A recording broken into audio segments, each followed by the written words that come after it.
ফেব্রুয়ারিতে নির্বাচন হবে না।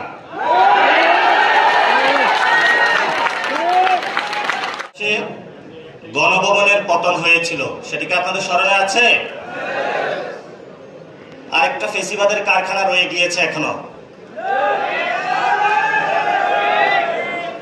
ছাত্র শক্তি থেকে, পাটচক্র থেকে জনগণকে নেতৃত্ব দিয়ে শেখ হাসিনাকে দেশ থেকে পালাতে বাধ্য করেছিল।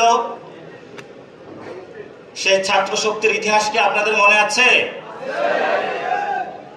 আরেকটা ভবন আছে, সেটা হলো বঙ্গভবন।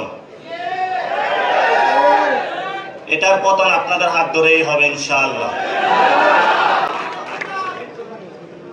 দ্বিতীয়ত যে কথাটা, বর্তমান সময়ে ইলেকশনের ডেট ঘোষণা হয়েছে, ফেব্রুয়ারিতে নির্বাচন হবে। ফেব্রুয়ারিতে নির্বাচন হবে না।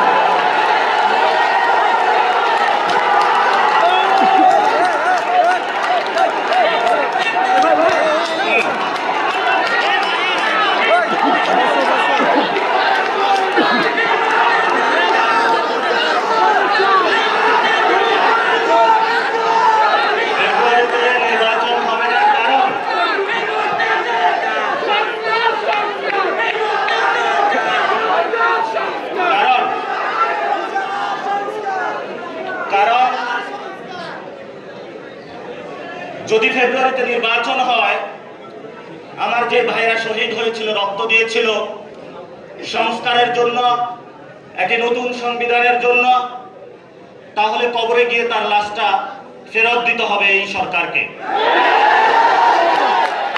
আমার যে ভাইয়ের হাতটা চলে গিয়েছিল, যদি সংস্কার কাজ শেষ না করে নির্বাচন হয়, তাহলে এই সরকারকে আমার ভাইয়ের হাতটা ফিরিয়ে দিতে হবে।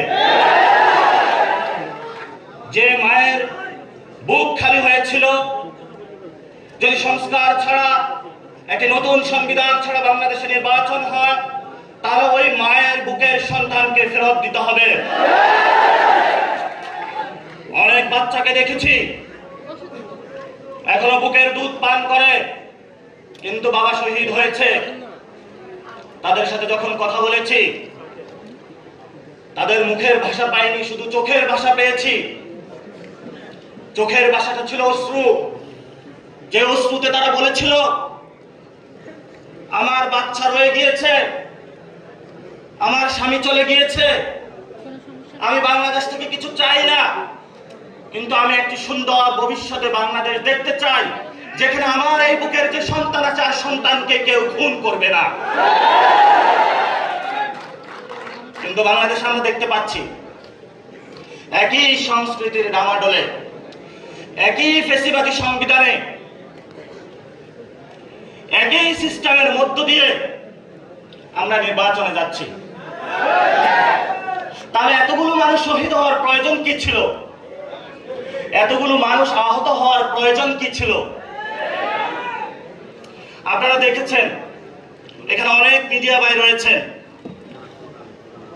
ভারতে হিন্দুত্ববাদী বিজেপি এক এক করে সকল মিডিয়া দখল করেছিল, কিন্তু কিছু তরুণ যুবা অল্টারনেটিভ মিডিয়া সৃষ্টি করে ভারতের বুকে গত ইলেকশনে বিজেপির যে জয়যাত্রা, তাদের যে হম্বি তম্বি, সেটা রুখে দিয়েছিল। আপনাদের কি স্মরণ আছে?